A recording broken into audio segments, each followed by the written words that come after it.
Business Challenge, le magazine nigérien de l'économie et de l'entreprise. Chers téléspectateurs, bonsoir. Bienvenue dans ce numéro de Business Challenge. Pour ce numéro de Business Challenge, nous nous intéressons à un phénomène en vogue à Niamey, dans notre capitale. Il s'agit du développement du commerce moderne ou bien de la grande distribution. Mini-market, hypermarché, enseignes de technologie, showroom, informatique, autant de commerces qui se développent aujourd'hui dans notre capitale à Niamey. Alors, qui se cache derrière ces enseignes? Comment fonctionnent ces commerces? Quelle est leur contribution dans l'économie nationale?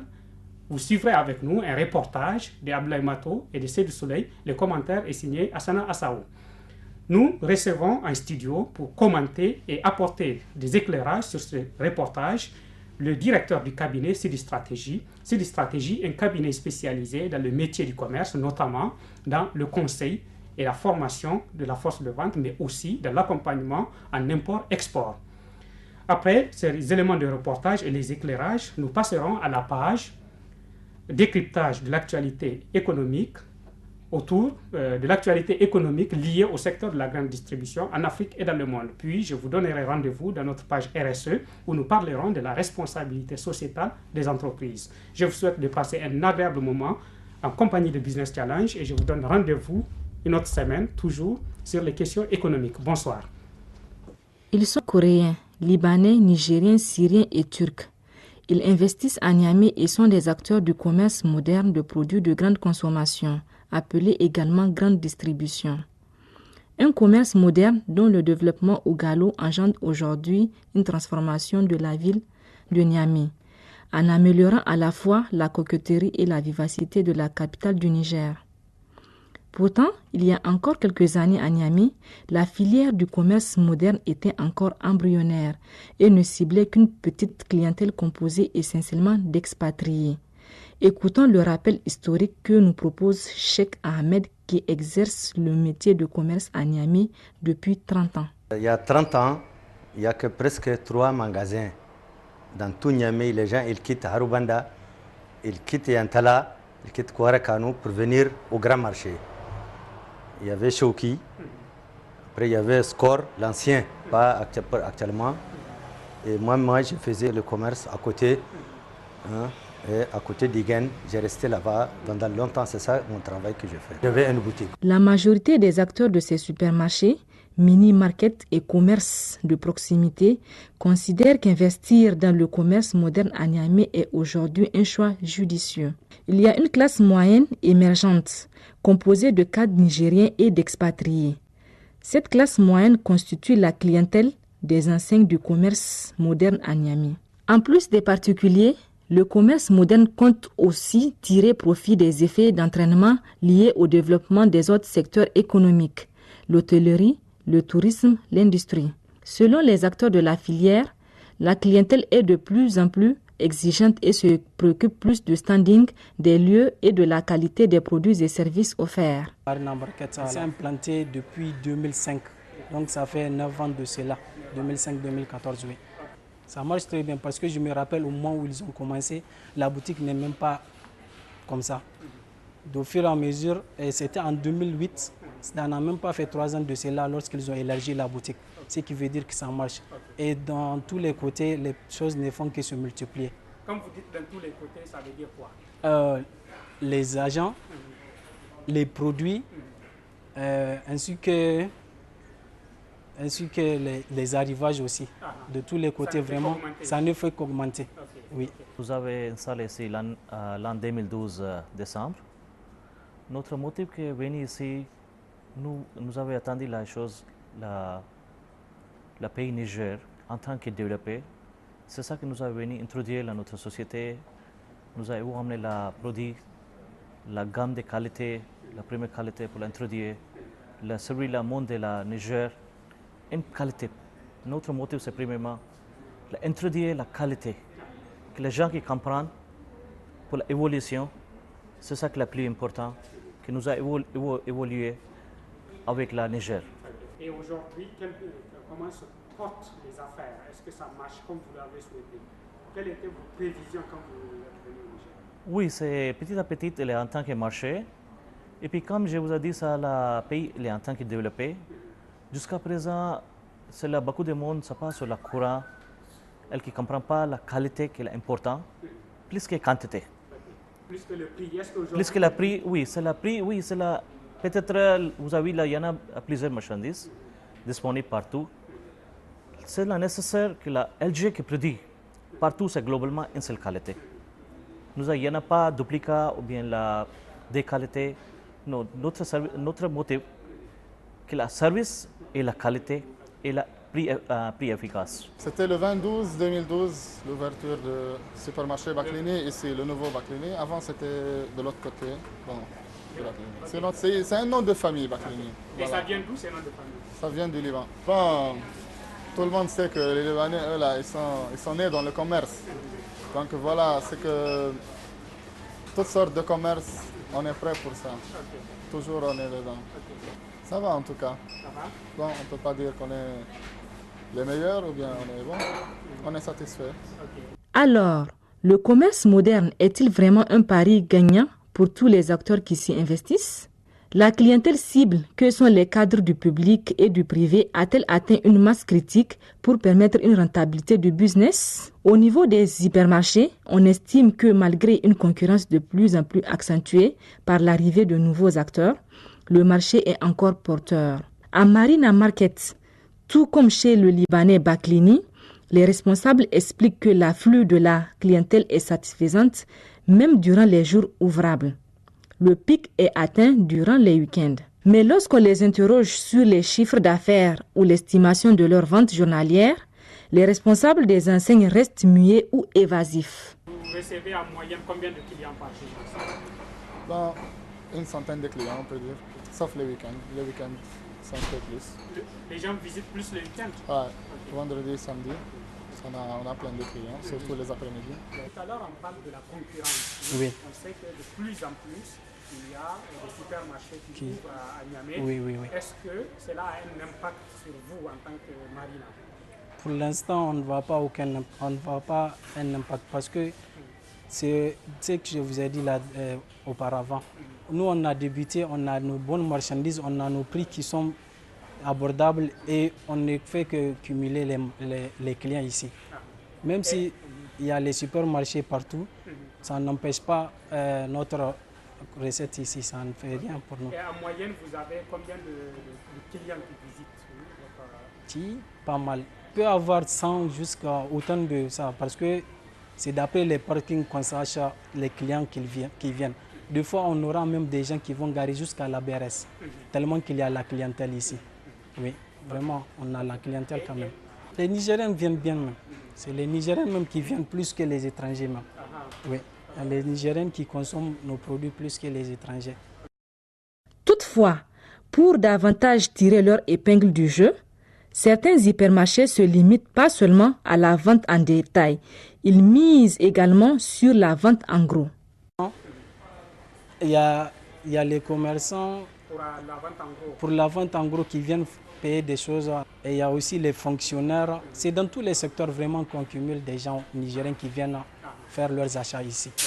Mais la stratégie est toute différente pour les mini-markets. Pour cela, en plus de la modernisation du service et de la qualité du produit, leur autre carte gagnante, c'est la proximité. Aujourd'hui, chaque quartier, il a sa boutique. Et les gens ils ne vont plus se déplacer spécialement jusqu'au grand marché pour chercher une boîte de lait ou pour chercher des sucres ou chercher quelque chose. Actuellement, c'est pour cela que partout maintenant, il y a des magasins. Et c'est ça qui fait les changements qu'aujourd'hui, même nous, on a choisi cet endroit pour qu'on sait que dans peu de temps encore, il y aura avec quoi quand même vivre. Voilà. Et ça, avec mes relations, et vraiment les gens ils sont contents. Depuis que je suis venu ici. Les gens qui viennent vous voir, ils viennent d'où? Il y a d'autres qui sont au Carcano, quartier Abidjan, Dar es Salaam, il y a tout, dans tous les quartiers. Les gens du quartier? Oui, aussi dans la cité, ils sortent pour venir acheter. Oui, du market, oui. Au niveau des enseignes d'électroménager et de technologie informatique, de toute évidence, les choses semblent être moins faciles, notamment du fait de la très forte concurrence du circuit parallèle et de l'importation venant des pays comme la Chine. Toutefois, malgré la situation actuelle des segments électroménagers, les responsables se disent optimistes quant à l'évolution du marché de la ville de Niamey, tout comme le reste du pays. Et pour attirer leurs clients cibles, les enseignes comme LG et Sharp qui se sont implantées récemment au Niger mettent déjà au point des stratégies innovantes qui peuvent s'avérer gagnantes. Les ingrédients de ces stratégies sont communication axée sur la qualité et la fiabilité de leurs produits, l'offre d'un service après-vente et une garantie sur les produits jusqu'à plusieurs mois. Pour tenter de briser la barrière prix qu'ils pratiquent, les enseignes explorent de plus en plus les voies de facilité de paiement. Comme il y en a beaucoup de fonctionnaires, ici, c'est ça la banque qui accorde le crédit, c'est ça la facilité, tout le monde. Comme ça va, tout le monde, il y en a l'argent disponible. Quand nous avons une convention avec la banque, ça sera la facilité que vous achetez la marchandise avec le temps, comme vous avez un an. Nous avons une convention avec la Banque Atlantique et puis nous avons commencé BOA.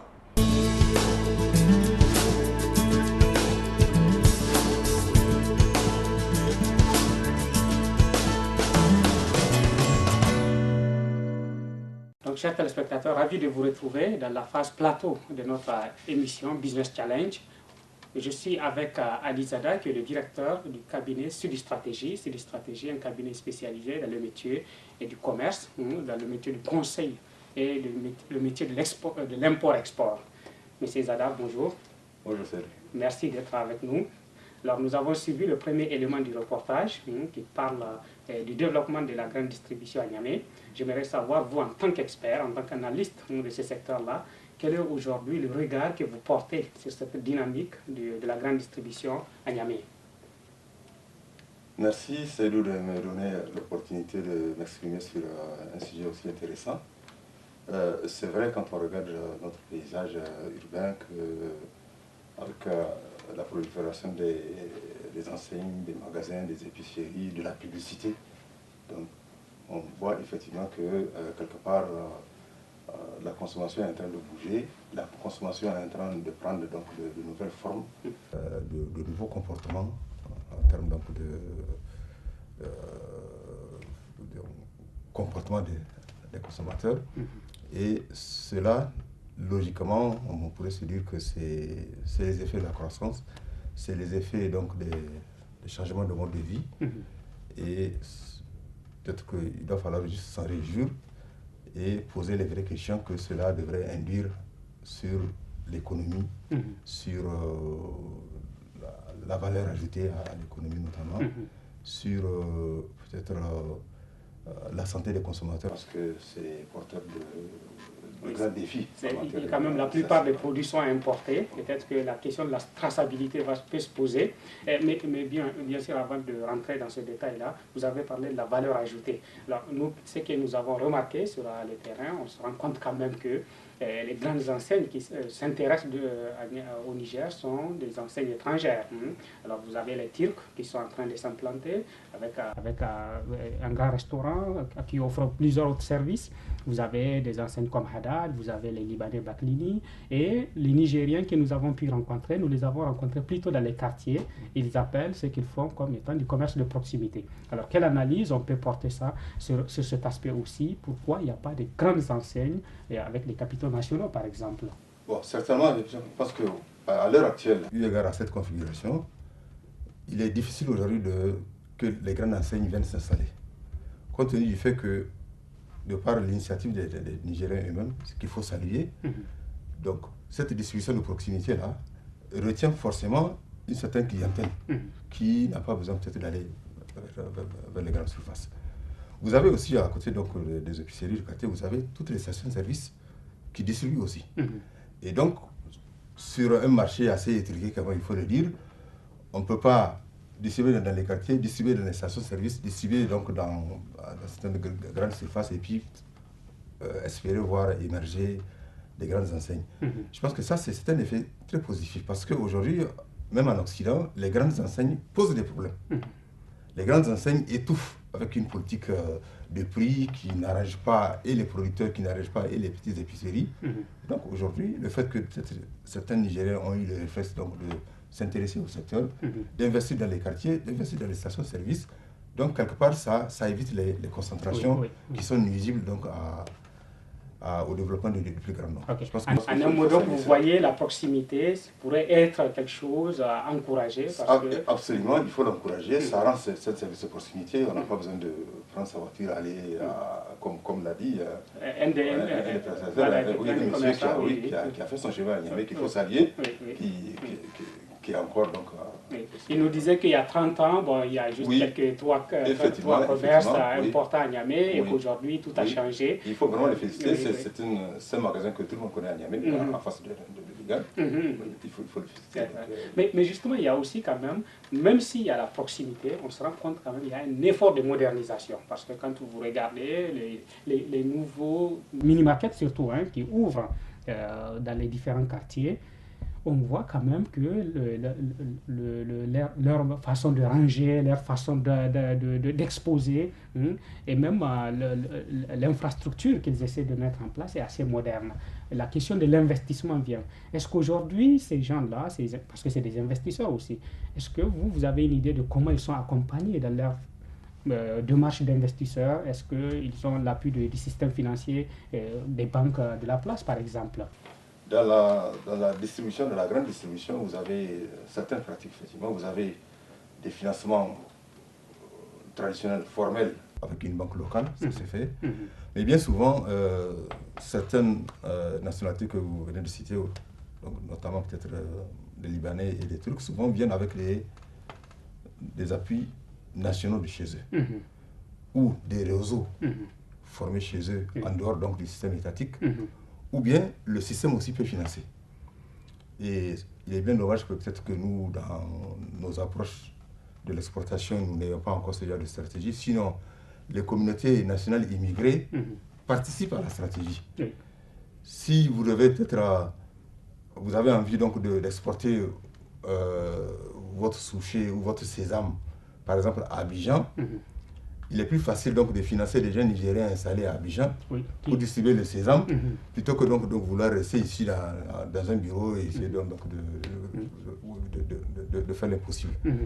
Donc aujourd'hui, et les Chinois, et les Turcs, et les Libanais, c'est des vieilles pratiques chez eux.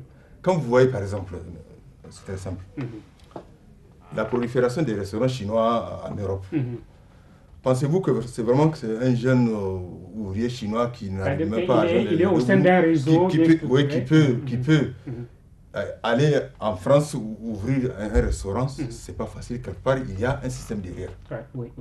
Et même ceux que nous avons ici, qui viennent s'installer en 2 jours, le 3e jour, il y a des conteneurs qui viennent. Alors ça, nous avons eu la preuve avec les Libanais que nous avons vus, avec Lini par exemple, qui nous dit, bon, vous savez, nous les Libanais, on est nés dans le commerce. Nous sommes en lien avec plusieurs autres Libanais. Ce sont des systèmes très organisés, qui sont adossés à des industries. Des industries qui sont bien au Liban, peut-être à Côte d'Ivoire, au Brésil. Donc c'est des systèmes, c'est des réseaux. Et vous êtes au bout de la chaîne. On vous remet les produits, vous vendez, vous gardez votre petit bénéfice, vous rapatriez les fonds et ça marche. Donc, votre système étatique aussi peut vous financer. Mais justement, parlant du système étatique, est-ce qu'aujourd'hui au Niger, on a une politique nationale qui va dans ce sens, qui va dans le sens de promouvoir, bon, je sais qu'on parle de la promotion de l'investissement de manière générale, mais est-ce que de façon ciblée, on fait la promotion de l'investissement dans le secteur de la grande distribution par exemple? Je ne pense pas que peut-être que l'attention des pouvoirs publics soit encore attirée par ce secteur. Ce qui est sûr, les gens sont en train de mettre en place peut-être un cadre de promotion du commerce assez vaste qui pourrait permettre donc aux différents sous-secteurs de se promouvoir dedans. Mais une politique plus ciblée vers la distribution, je ne sais pas, étant donné qu'il n'y a pas des acteurs nationaux qui se soient peut-être prononcés pour pouvoir occuper le créneau avec peut-être des projets plus novateurs. Alors, justement, mais ce qui est sûr, nous avons des grands importateurs aujourd'hui qui ont des très grands magasins de distribution qui n'ont rien à envier à qui que ce soit venu de l'extérieur. On peut citer des noms, Oudou Nioussa est un grand distributeur. Peut-être que ce qu'il faut prendre, c'est peut-être que là, il n'y a pas d'innovation dans le monde. Mais justement, nous n'avons pas été dans le reportage, et nous n'avons pas été chez Oudou Nioussa pour une raison toute simple, hein, parce qu'on a estimé qu'il ne répond pas aux critères de modernité auxquels on s'intéresse dans la grande distribution.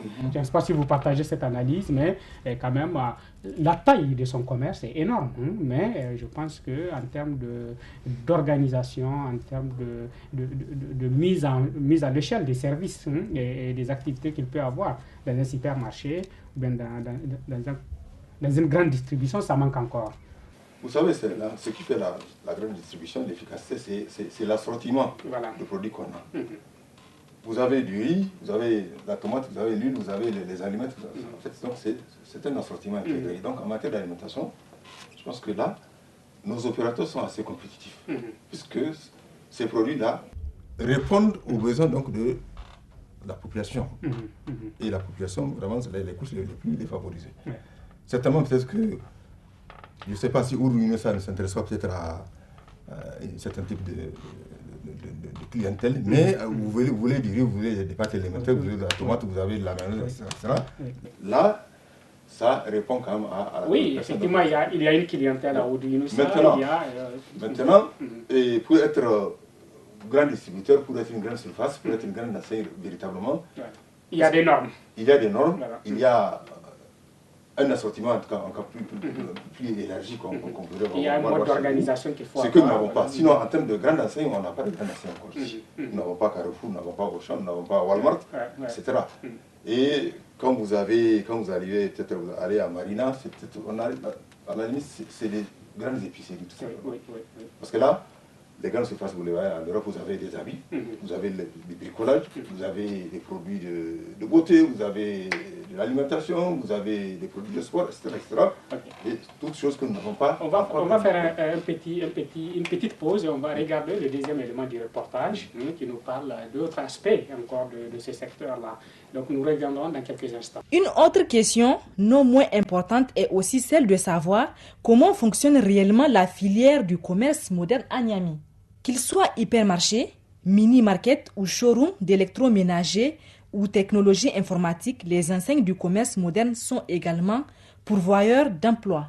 Le nombre de personnes qui y travaillent peut passer d'une petite dizaine à plus de 100. Toutefois, la plupart des travailleurs, notamment au niveau des rayons et de la caisse, sont peu qualifiés. Aussi inattendu que cela puisse paraître, il existe différents types de métiers au niveau des enseignes du commerce moderne. Oui, il y a la boîte informatique, il y a le service comptabilité, il y a la boucherie, il y a la pâtisserie, il y a les rayonneurs en tant que tels, il y a la vente en gros, qui sont subdivisés en différentes parties aussi, au niveau de la vente en gros. On voit des gens qui sont aussi dans les rayons qui circulent et on les appelle comment? Ça, c'est les rayonneurs, ceux qui sont dans les rayons. Il y a la caisse. Ça, c'est les emballeurs. Les emballeurs. Oui. Donc, ils font aussi un travail de caissier, c'est oui, ça? Oui, ils font un travail de caissier, oui. Alors, je vois dans le travail, il y a plusieurs types de travail, de tâches. Il y a des gens à la caisse, il y a des rayons. Alors, vous pouvez nous dire tous les métiers qu'il y a dans les supermarchés? Bon, dans les supermarchés, il y a les caisses, et il y a les employés qui s'occupent des clients, les employés qui font le nettoyage, les bouchers qui sont derrière. Et nous sommes là pour... on passe des commandes, on vérifie tout. Et voilà. Il y a également dans ces enseignes une répartition de tâches qui obéit de manière apparente à une logique plus ou moins sexiste. Le métier de la caisse semble être exclusivement dévolu aux femmes et celui des rayonneurs dévolu aux hommes. Vous êtes au regard depuis combien de temps? 2 ans maintenant. 2 ans. Oui. Il y a combien de personnes qui travaillent au regard? Donc on est 14 ici. Vous êtes 14. Et 14, vous pouvez me dire les différents métiers qu'il y a. Alors vous êtes caissière, les autres ils font quoi? Des vendeurs. Tous sont des vendeurs? Oui, il y a 2 caissières et les autres c'est des vendeurs. Donc 2 caissières et 12 vendeurs? Oui. Qui assistent aussi la clientèle? Oui. Ok. En tant que femme, il y a d'autres clients, quand ils viennent, on nous respecte. Il y a des gens qui viennent, on ne respecte pas les femmes.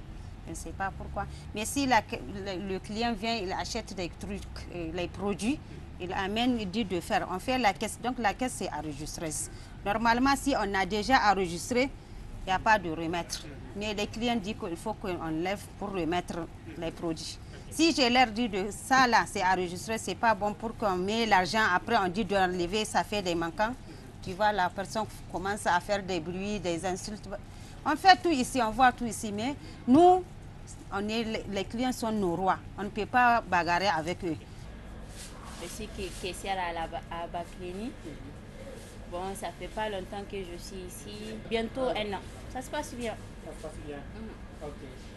Alors, comment se passe la relation avec la clientèle? Parce qu'à la caisse, il y a tous les clients qui passent. Oui. Bon, ça va. Okay. Ça va. Le fait de rester à la maison sans rien faire, c'est pas bon pour une jeune fille. C'est vrai, je pars à l'école, mais quand même, ça ne m'empêche rien de travailler. Tu pars à l'école le matin? Oui. Et le soir, je viens au... Tu fréquentes l'école? Sodesi. Sodesi. Ok. Tu es en quelle année? Deuxième année. Deuxième année. Ok. Le fait de travailler aussi, ça ne m'empêche rien de réviser mes leçons. Mais ça te permet de payer ton école? Ah oui. Ça va, oui. Et comment ton travail est vu dans ton milieu, auprès de tes amis, de ta famille, tout ça? Qu'est-ce que tu penses de ce travail-là? Bon, ça va. Ça va parce que déjà j'ai la permission avec mes parents. Donc, il faut toujours demander la permission avant de venir travailler. Ça va. Et tu encouragerais d'autres filles à faire la même chose? Oui, vraiment. S'agissant des conditions de travail, rémunération, sécurité sociale, assurance maladie, il ne semble pas exister de normes communes à la filière. Les pratiques varient fortement, surtout en fonction de la taille et du degré de structuration de l'entreprise. Aujourd'hui, quelqu'un qui travaille dans un supermarché, oui. Est-ce qu'il gagne quoi comme salaire? Par exemple, les rayonneurs, par exemple. Le salaire, ça varie de quoi? Oui, c'est d'après le SMIC que nous travaillons, le salaire minimum interprofessionnel garanti. C'est d'après ça que nous commençons à donner le salaire. Et au fil du temps, il y a les accessoires du travail qui viennent, les primes d'ancienneté, les heures supplémentaires et ainsi de suite. C'est à travers ça qu'on aura un salaire net pour nos employés. Okay. Et c'est quand quelqu'un commence avec le SMIC? Il dépasse même le SMIC. Il commence à combien par exemple? 40 et quelques. 40 et quelques. Oui, pour un débutant. Okay. Est-ce qu'il a la sécurité sociale? Oui, il a la sécurité sociale parce que c'est sur un contrat de travail que la personne débute. Donc la première des choses, c'est la période d'essai d'abord. Après tout, si la personne a été bonne et qu'elle sera recrutée, elle doit signer directement un contrat de travail qui va lier lui et la société. Oui. Et ce contrat de travail prévoit l'accès à la sécurité sociale. Est-ce que vous avez une assurance maladie? On n'a pas une assurance maladie, mais on a une prise en charge au niveau de la polyclinique Lahia. Au niveau de la polyclinique Lahia, qui est à Wadata, oui. Et c'est à combien %? Vraiment, j'ai jamais été. Mais il y a des gens qui partent parce qu'on a un carnet. Toute personne qui est malade ira là-bas pour faire les consultations. Okay. Mais vraiment, j'ai jamais été là-bas. Et tout le monde, c'est tous les travailleurs qui ont c'est droit à ça? tous les travailleurs. Même les emballeurs? Tout le monde, tout le personnel. Okay. Tout le personnel. Et Omar, vous êtes à Marina, ça fait combien de temps? Depuis 2005. Depuis 2005. J'ai débuté avec eux. Oui. Vous avez débuté à quelle échelle, à quel niveau? Parce qu'aujourd'hui, vous êtes responsable du magasin. Oui. Vous avez commencé comment? J'ai commencé en tant que rayonneur ici. Oui. En tant que rayonneur? Oui. Ok. Et aujourd'hui, vous êtes le patron des rayonneurs? Aujourd'hui, oui. Donc vous gérez combien de personnes aujourd'hui? On a 2 personnes dans les rayons ici. Ça fait 2 x 9, 18. Plus derrière la caisse, on a à peu près 5 personnes. Ça fait 23. Vous gérez 23 personnes? 23, oui. Avant de travailler ici, est-ce que vous avez déjà l'expérience? Oui, j'ai déjà, parce que j'ai fait une autre market et alimentation, Mali Bureau, avec des ébons, avec Bernabi. Ok. Et vous avez été formé pour ça? Oui. C'était quoi votre formation? Non, c'est là-bas qu'on m'a formé, chez Bernabi. Oui, c'est là-bas que j'ai appris à prendre la caisse. Et aujourd'hui, ça va vous? Alhamdulillah, ça va. Est-ce qu'aujourd'hui, vous êtes recruté sur la base d'un contrat de travail? Est-ce que vous avez un contrat de travail? Contrat. Attends, on n'a pas parlé sur ça. Vous n'avez pas parlé de ça? Non. Ok. Vous êtes, c'est juste comme ça, vous êtes entendu avec le patron? Le patron, oui, on travaille. Ok. Eh bien, notre patron est très sérieux, il est gentil. C'est un vrai patron. Ok. Oui. Et il vous paye comment? Chaque fin de mois? Oui, tout le monde est oui, payé? oui, chaque fin du mois. Et je peux savoir les salaires, ça varie? Donc, moi, c'est pour moi que je connais, je ne connais pas pour les autres. Donc, les salaires pour une caissière, ça va autour de combien? Je ne dis pas de dire exactement votre salaire, mais environ combien ça peut Donc, ça dépend, ça, jusqu'à 90 000, 100 000, ça va aller. Ok. Oui. Ça fait- Ça dépend de l'endroit où tu travailles. Et ce que le patron, le régal paye, c'est pas ce que l'alimentation, le Mimi Market Marina paye. Mais est-ce que vous avez droit à la caisse, à la sécurité sociale, par exemple? Sécurité sociale, oui, parce que si tu as des problèmes entre vous, avec le patron, vous entendre entre vous. Moi, je vais dire quand vous êtes malade. par Oui, exemple. il prend la charge, parce que si tu es malade, c'est lui qui va acheter les médicaments, il te suit jusqu'à ce que tu guéris. Ok. Vous avez 6 personnes qui travaillent avec vous, des Nigériens. Aujourd'hui, c'est quoi les salaires qui sont offerts? C'est quoi la moyenne? Ce moyen nous que offrir, c'est la 50 000 minimum. 50 000 minimum. 50 000 minimum. Est-ce que Et puis ça nous que prend la, toute la charge comme CNSS, ETS, notre société qui prend ça toute la charge apparemment. Ça c'est la minimum que nous a offert ça. Et comment vous recrutez? Quels sont les critères pour recruter quelqu'un ici dans votre showroom? Pour faire le recrutement des salariés, comment vous faites? Le recrutement, premièrement, nous avons engagé la 7e société, nous avons demandé. Et puis les noyés, l'employé. Après, maintenant, nous qui regardons, est-ce que là, avec le temps, nous-mêmes qui regardons les gens direct, ça pas avec la société, qui passe avec les autres sociétés ou bien. Même c'est là directement, oui. Vous avez fait appel à une société qui a cherché des employés pour vous? Oui, c'est ça que là, des fois, nous qui demandons la 7e société qui cherche l'emploi. C'est ça que nous qui demandons son service. Nous qui demandons son service.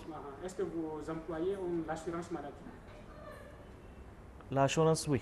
Ils ont l'assurance. Quand ils sont malades, ils peuvent avoir l'assurance maladie? Non. Non. Non, pour le moment, non. Comment vous faites quand quelqu'un est malade? Normalement, c'est notre société elle-même qui aide ça personnellement, quand il y en a quelqu'un malade.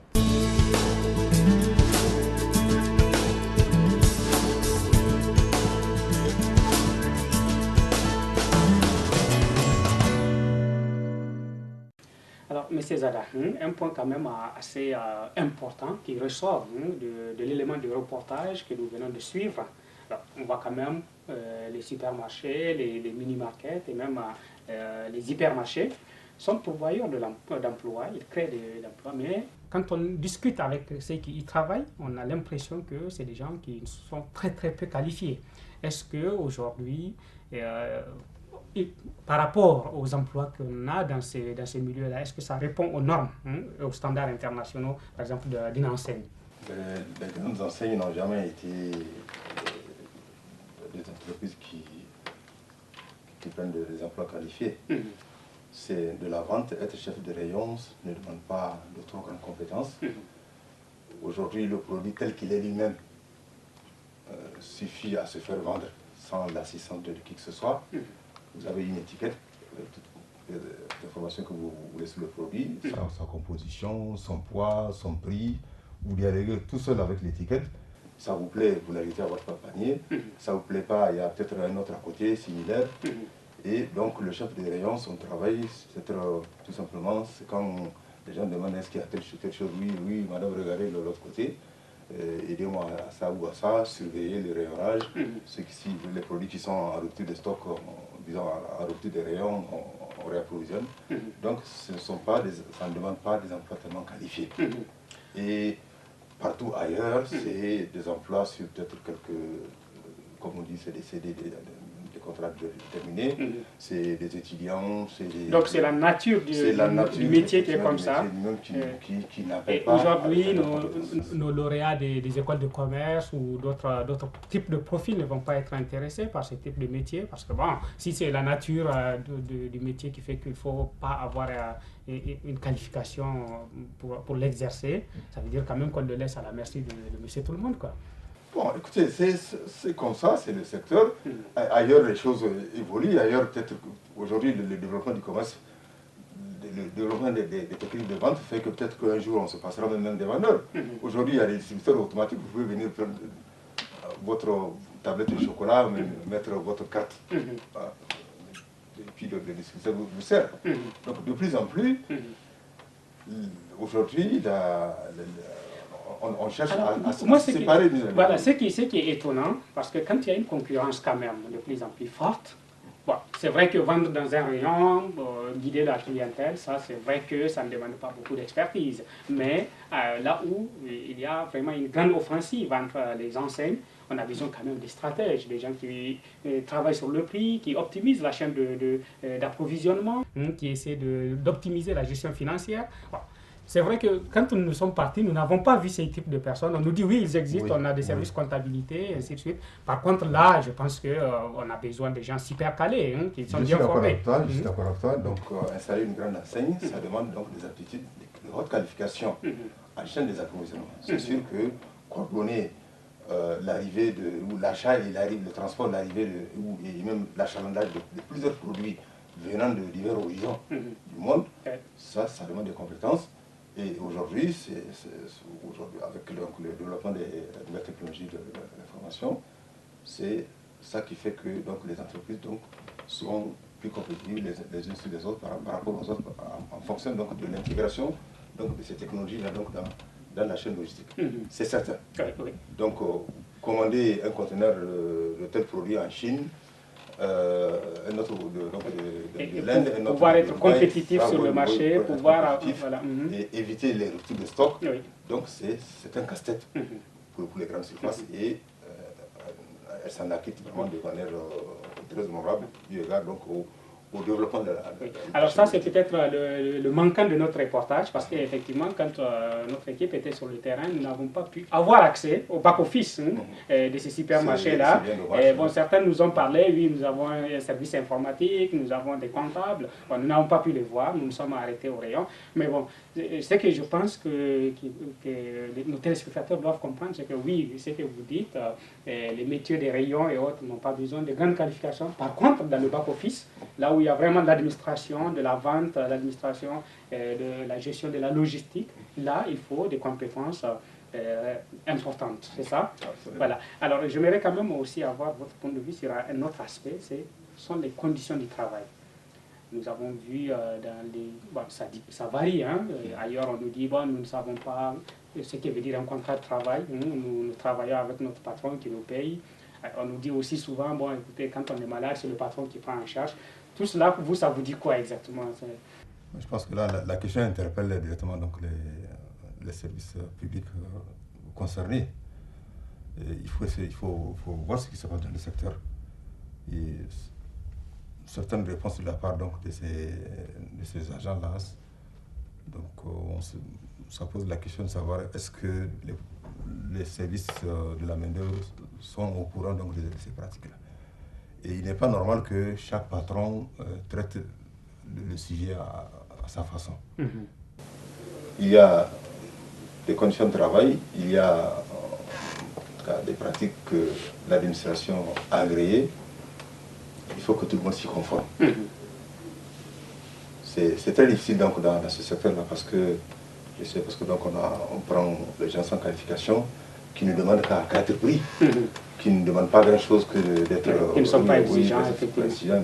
Mais malheureusement, on ne peut pas laisser donc, des travaux dans En tout cas, même la CNSS, quand nous posons la question, il n'est pas sûr, d'après les réponses que nous avons, que les gens ont la CNSS, par exemple. Bon, il y en a qui ne comprennent pas la CNSS. Une caissière nous disait, quand on lui a parlé de CNSS, elle pensait de problème. Quand il y a un problème avec l'emploi, avec le patron, on essaie de résoudre. Bon, c'est complètement différent de ce que nous attendons comme réponse.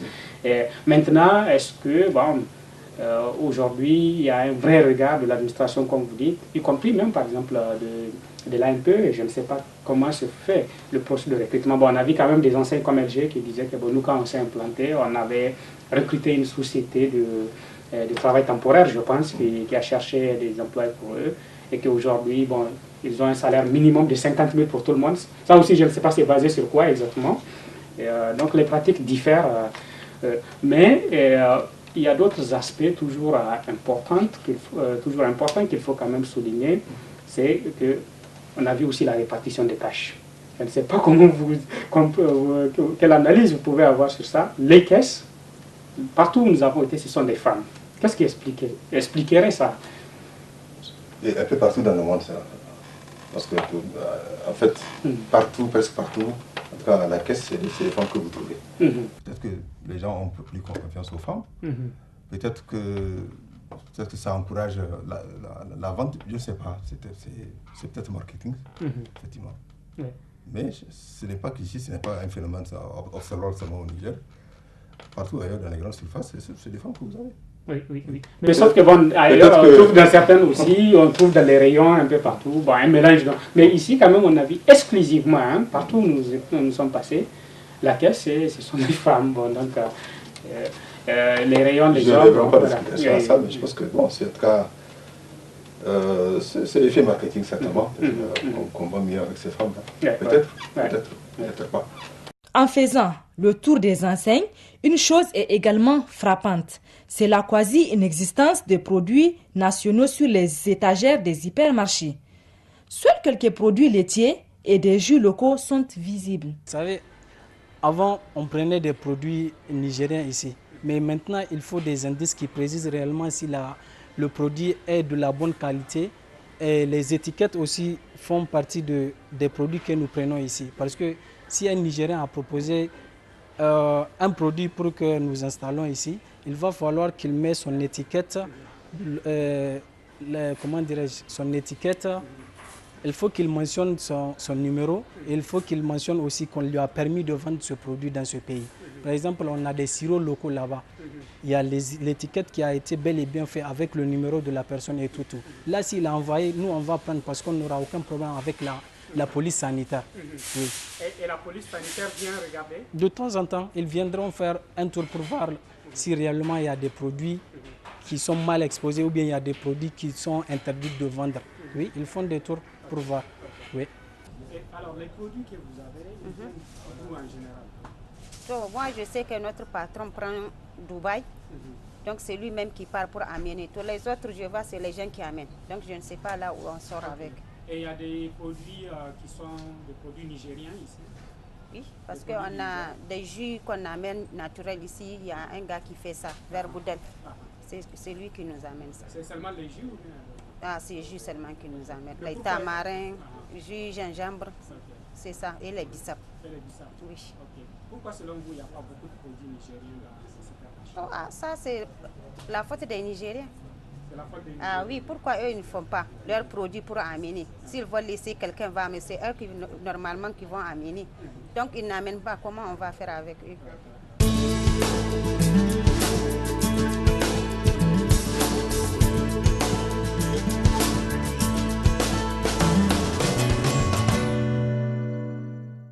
Alors, M. Zada, dans l'élément du reportage que nous venons de voir, il y a quand même un aspect très édifiant qui sort de différents témoignages. C'est l'inexistence de nos produits nationaux sur les étagères des supermarchés. Alors, qu'est-ce qui, aujourd'hui, en 2014, pourrait expliquer cette situation-là? C'est des choix qui se préparent longtemps à l'avance. Si vous voulez qu'il y ait des pâtes alimentaires nigériennes sur les rayons, dans 5 ans, il faut peut-être le préparer dès maintenant. Donc il aurait fallu avoir une politique industrielle il y a 20 ans. Oui, il faut de la prospective.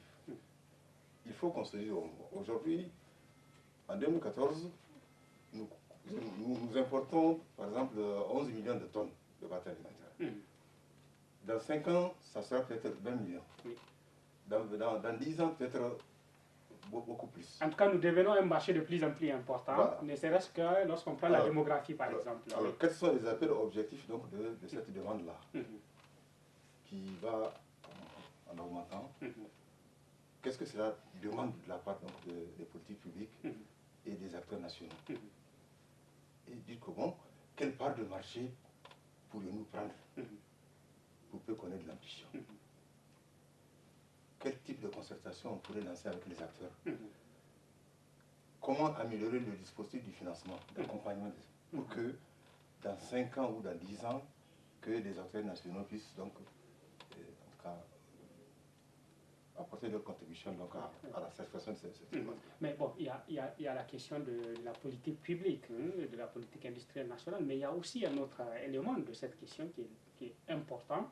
Aujourd'hui, au Niger, il y a de plus en plus de gens qui sont riches. Nous avons des très riches commerçants. La grande question serait que pourquoi les Nigériens, on se cramponne à l'import-export et non à l'industrie, par exemple. Il n'y a pas beaucoup d'investissement dans le secteur industriel, y compris de la part de nos commerçants. Pourquoi ils n'arrivent pas à se transformer en industriel, par exemple? Je pense qu'il y a deux choses. Il y a l'information d'abord. Les gens, ils cherchent de l'argent. Si on leur dit que dans tel secteur, il y a de l'argent et que donc il y a un dispositif pour vous accompagner qui diminue les risques, pourquoi les gens n'iraient-ils pas? Donc c'est une question donc de sensibiliser et d'animer les gens. Aujourd'hui, beaucoup de gens cherchent à investir, ils ne savent pas. Et donc finalement, le réflexe le plus simple, c'est d'acheter les terrains, revendre et spéculer sans valeur ajoutée à l'économie. Donc c'est toute une question donc, de politique publique, encore une fois. Ceux qui gagnent aujourd'hui dans l'exportation, c'est parce qu'ils ont pris les risques il y a 20 ans pour pouvoir animer les opérateurs, les intéresser, les pousser à investir, les pousser à prendre des risques, les accompagner pour qu'ils soient compétitifs. Effectivement, il y a beaucoup de pays aujourd'hui, même autour de nous, qui ont des politiques d'exportation. Parce que bon, il y a une politique de production, puis bon, une politique d'exportation qui cible certains pays. Je sais que le Niger fait partie de la cible d'un certain nombre de pays, surtout maghrébins, en matière d'exportation. Par exemple, une fois j'ai écouté quelqu'un, un maghrébin, qui dit, bon, nous, le Niger nous intéresse pour les produits alimentaires, par exemple. Parce que nous importons tout, voilà. Tout et n'importe quoi. Aujourd'hui, nous ne sommes pas obligés, franchement, d'importer des concentrés de tomates ou de la mayonnaise ou quelques jus. Il y a beaucoup de choses que nous pourrions faire localement pourvu que... Mais comment? Mais comment, c'est le schéma que nous avons tracé tout à l'heure. Il faut sensibiliser, il faut animer, il faut faire les accompagnements nécessaires. Il faut faire la prospective. Je vous donne une réponse quand même que m'a donné un commerçant il n'y a pas longtemps. Je posais très précisément cette question, je pense que c'était à M. Thiambiano, qui était le secrétaire général du syndicat des commerçants. Je lui dis, mais M. Thiambiano, pourquoi vous, en tant que commerçant qui gagne de l'argent, vous ne devenez pas industriel pour participer à la création de la richesse? Il dit, mais bon, nous le voulons bien, mais sauf que nous, aujourd'hui en étant commerçants, nous savons que nos marges sont sécurisées. J'importe, j'amène, je distribue et je gagne une marge à 100%. Dans l'industrie, il y a beaucoup de risques que je ne maîtrise pas. Alors, est-ce que ce travail de protection de l'investisseur industriel est réellement fait aujourd'hui dans notre pays? Je ne sais pas si encore il y a donc, un dispositif national pour accompagner l'investissement en matière donc, de prise en charge des risques. Il doit y avoir des mécanismes, mais est-ce que les gens sont au courant de ces mécanismes-là? Parce que c'est vrai ce que M. Chegou a dit, c'est vrai. Donc, on a besoin de sécuriser son argent, son investissement. Mais quelque part aussi, dans les dispositifs nationaux, cela existe. Le risque d'investissement, il est réel et il y a des maisons d'assurance pour les prendre en charge. Mais est-ce que donc ces dispositifs-là fonctionnent? Là est toute la question. Oui. En tout cas, M. Zada, merci d'avoir répondu à notre invitation. Espérons que les politiques publiques vont suivre dans cette dynamique et qu'il y aurait peut-être de plus en plus de volonté pour faire booster l'industrie nationale.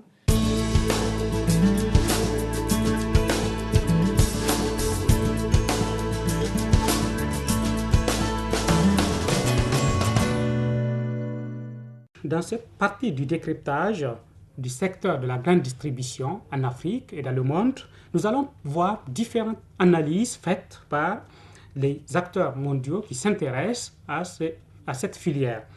Tout d'abord, le journal Jeune Afrique, qui en 2013 analyse une avancée de la grande distribution en Afrique sous le titre « La fièvre de la grande distribution s'empare de l'Afrique ».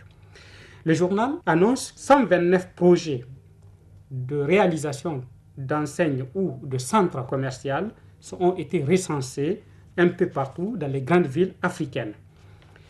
Bien sûr, tous les projets ne réussissent pas parce qu'il y a essentiellement des contraintes liées à la logistique, liées au coût de foncier, mais aussi liées à certains environnements qui sont hostiles au développement de ce type d'investissement.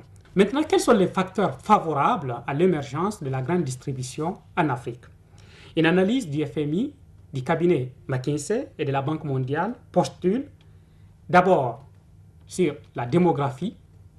La population africaine, qui est de 875 millions de personnes en 2011, va passer au double à l'horizon 2050. Cette poussée démographique serait un des facteurs clés qui va favoriser l'émergence d'un grand marché pour la grande distribution en Afrique. La classe moyenne également, qui aujourd'hui représente environ 65 millions de personnes en Afrique, dispose d'un revenu annuel supérieur à 3 000 $ selon le FMI, et ce chiffre passera à 100 millions de personnes en 2015 et 240 millions de personnes en 2040, ce qui fera l'émergence d'une classe moyenne assez importante qui peut consommer et qui peut aussi générer un dispositif important pour la grande distribution. Troisième élément, c'est le développement de l'urbanisme. Aujourd'hui, 40% de la population africaine est urbaine. Le cap de 50% sera dépassé d'ici 2030, toujours selon le FMI. McKinsey explique encore que 84% des Africains sont optimistes quant à l'avenir du continent. À cela s'ajoute une croissance économique assez forte et régulière qui s'est stabilisée autour de 4,9% ces 10 dernières années et qui pourrait aussi se pérenniser selon la Banque mondiale. À terme, en 2020, le marché de la grande distribution pourrait générer un chiffre d'affaires global en Afrique de l'ordre de 400 milliards de dollars. Le cabinet Performance aussi, qui analyse le comportement du marché de la grande distribution en Afrique et dans le monde, estime qu'en 2008, la grande distribution représentait 6,6% du produit intérieur brut mondial. Et 250 acteurs de la grande distribution réalisent à eux seuls un chiffre d'affaires de 4 milliards de dollars. La grande distribution emploie, toujours dans la même période 2008, environ 2% de la population active au plan mondial.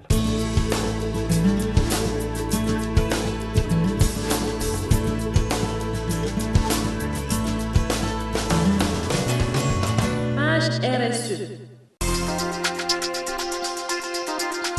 Alors la vision de la RSE d'Orange, elle s'appuie en fait sur une vision et une stratégie où Orange veut être un opérateur engagé qui permet l'accès au numérique pour tous.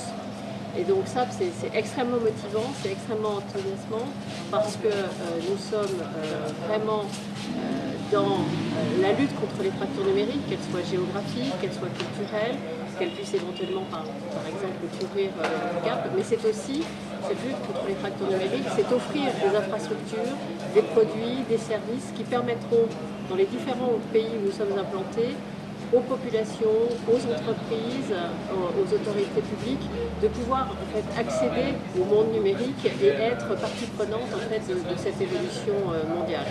Et enfin, c'est également donner beaucoup plus de visibilité sur ce qu'il est possible de réaliser, d'apporter un certain nombre de solutions, d'ouvrir nos plateformes à des jeunes entrepreneurs, parce que nous sommes absolument convaincus qu'il est vraiment important d'être dans les pays et d'accompagner le développement des territoires en permettant le développement d'entrepreneuriat local qui à la fois va pousser et aider en fait le développement économique, mais aussi aider l'emploi, puisque si l'entreprise marche bien, eh bien, elle a besoin de femmes et d'hommes pour aller au bout de son projet et le développer. Et ça, on y est vraiment très attaché. Enfin, je pense que ça, c'est aussi une préoccupation très importante, c'est être attentif à l'environnement, quelle est notre empreinte environnementale, comment aussi les TIC, donc les technologies de l'information et de la communication, peuvent aider des entreprises, nos clients, à devenir plus précautionneux, plus frugaux dans leur consommation énergétique et trouver des solutions qui permettront d'avoir moins d'impact environnemental pour la planète et pour le futur et les générations futures.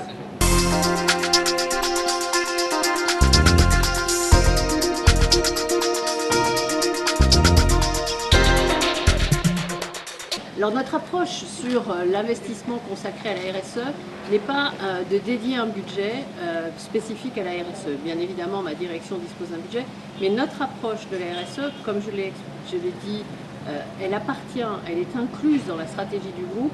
En fait, c'est pour nous une manière différente de faire du business. Donc je continue avec tous les métiers, toutes nos activités, à discuter et à avoir des budgets qui s'élaborent et qui sont du point de vue opérationnel, portés dans les budgets opérationnels, mais avec une attitude et des réflexes de responsabilité, de prise en considération donc des demandes de nos parties prenantes et comment est-ce qu'on les délivre. Donc c'est une façon autre et différente de faire du business, c'est donc inclus, ça fait partie intégrante de nos budgets dans l'ensemble des budgets opérationnels du groupe.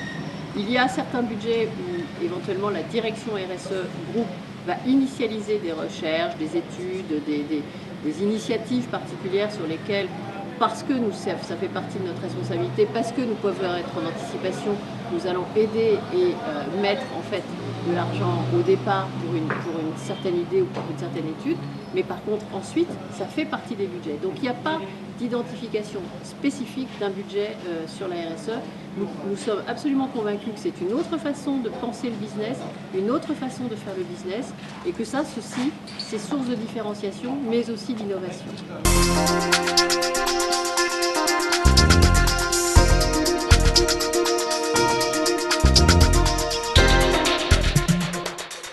Alors, pour avoir une meilleure compréhension de ce qui se passe dans l'ensemble du monde et des pays où nous sommes implantés en matière de RSE, je l'ai dit, ma direction anime un réseau de correspondants RSE.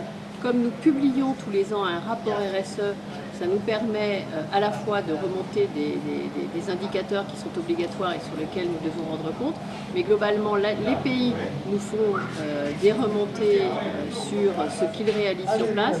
Nous rencontrons au niveau des responsables et des correspondants RSE au moins une fois par an sur l'ensemble du monde.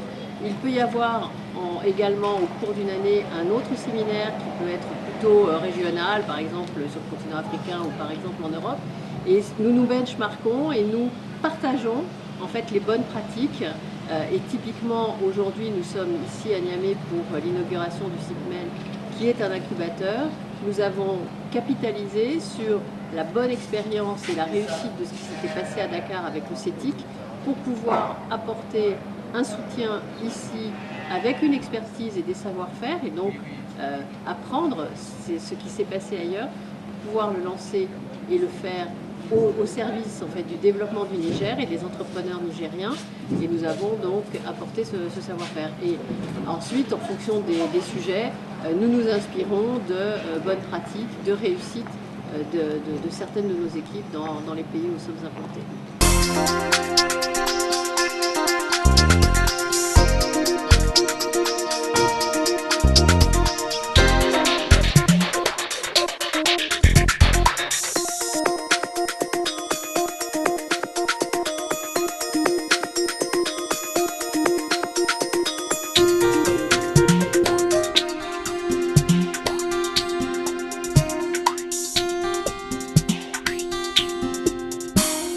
Business Challenge, c'est votre rendez-vous avec Seydou Souley, votre rendez-vous au cœur de l'information économique et de la vie des entreprises au Niger et dans le monde.